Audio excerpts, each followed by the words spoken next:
Sup everybody, Dustin from DC Media.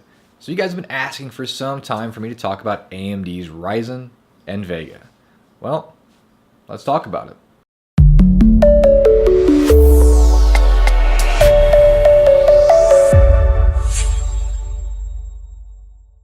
So there's already been a little bit of leaked information after the end of last month. AMD's year-end, Q4 of last year's release. Here's a slide for it right here. It actually shows that Ryzen is supposed to be coming out in March and Vega is coming out in Q2. And if you're looking for Naples, which is the server version of Ryzen, it will also be in Q2 of this year, supposedly. Now, we all know AMD likes to change their minds. So we'll just have to play it by ear. Now, I don't think Ryzen's going to change. I think we're going to see 5 SKUs coming out in March. We already seen all of the motherboards and whatnot at CES. Well, not all, but plenty. So to let us know that there is definitely a finished product out there, because I believe those were completely finished and finalized products ready for consumer consumptions, consumer purchases. So I think that we're definitely going to be seeing that. I don't think they're going to change it. I think we're going to see a couple of their higher-end Summit Ridge, which is what they've been talking about the most, and we might even see something as low as a 4-core 4-thread, 4-core 8-thread, things in a 6-core 6-thread, things along those lines. I think that's going to be some differentiating factors in their price points and how they're going to market their CPUs. I don't think clock speeds are going to be all that different across the board, but pricing will be, and it's going to be priced according to number of threads. Like a 4-core 4-thread, probably going to go after the i3s. 4-core 8-thread will probably be the i5s, and so forth. And 6.6 is going to be the i7. 6.12 will be high end. So with that being said, what do we really expect? Well, Paul's Hardware did a really good video over what we could expect price point, and I actually agree with pretty much everything he said. I don't really disagree with anything. So I'll have that video linked in the description below if you guys haven't seen it already. Be sure to check it out. The price points that he's suggesting fall, put them just below, maybe, $75 below their counterpart on Intel side. And I think that's probably a pretty good market strategy on AMD's side.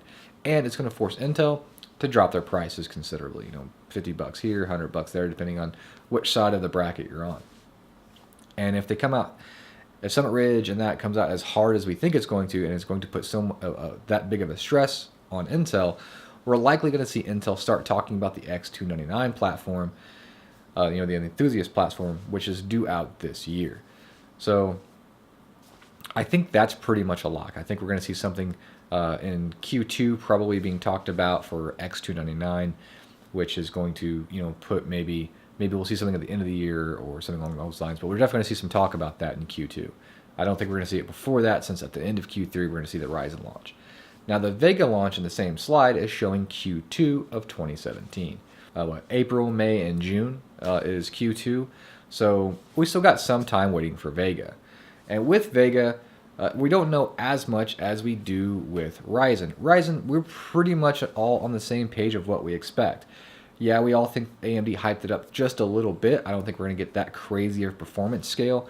But I think it's going to be right there neck and neck with the current Intel offerings from Kaby Lake. So they're going to be right there where they need to be, and hopefully they can continue to push that moving forward into 2018.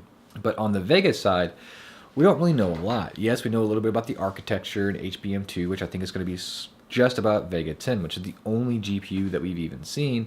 If you've watched Linus's videos, he got the chance to take off the side panel of the case and actually see the Vega 10 card while he was at CES.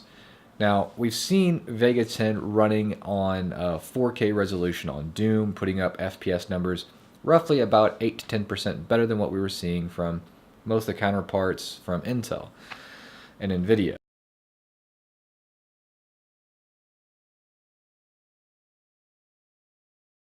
So at CES, they were saying that there was, the comparable Intel CPU on probably a stock cooler would be my guess, and a GTX 1080, and then they're running that at 4K with the same settings as the Ryzen Summit Ridge CPU and a Vega 10, and is about 10% better. So some of that could be CPU, some of that could be GPU. The percentage of each, we don't know. We do know at 4K, most of the load is handled by the GPU. So reason to believe that a lot of that performance boost is the GPU. is pretty understandable and pretty accepted. But we're not entirely sure. And how's it going to perform whenever, it's in our hands and we're actually getting it tested, or another reviewer's hands? We don't know, at least not in any official terminologies just yet. But with that being said, there's not really a lot more to talk about. We've all seen all of the, other reviews or leaked specifications or hypes and hopes, or the wait for Ryzen memes, which, hey, at the end of next month, we won't have that no more. However, we'll probably have wait for Vega, things going on. So I guess we'll just have to wait and see. I think it's going to be a great addition to the CPU market in March. I think we're going to see a lot of things change price point wise, and it's going to push Intel. And that's all that we can hope for, to get AMD back on par with Intel, the best that they can be, and to kind of push Intel to be more innovative and to stop dragging their feet and raising the prices like they have been. And then on the graphics card side, honestly, AMD hasn't been that far behind necessarily at all times. They just pick and choose when they release some stuff. So I think Vega 10, being the architecture that we expected from NVIDIA to some extent, using HBM2 and such, I think we're going to see that, and it's going to push NVIDIA. I think we're going to see the new NVIDIA graphics cards come a little bit sooner than we might have seen them otherwise.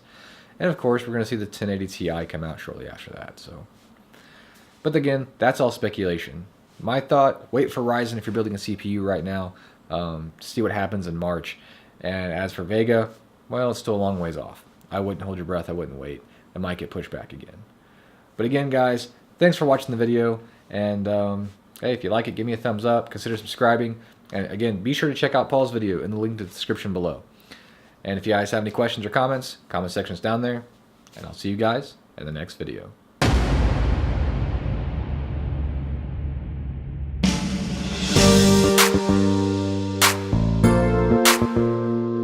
Existence.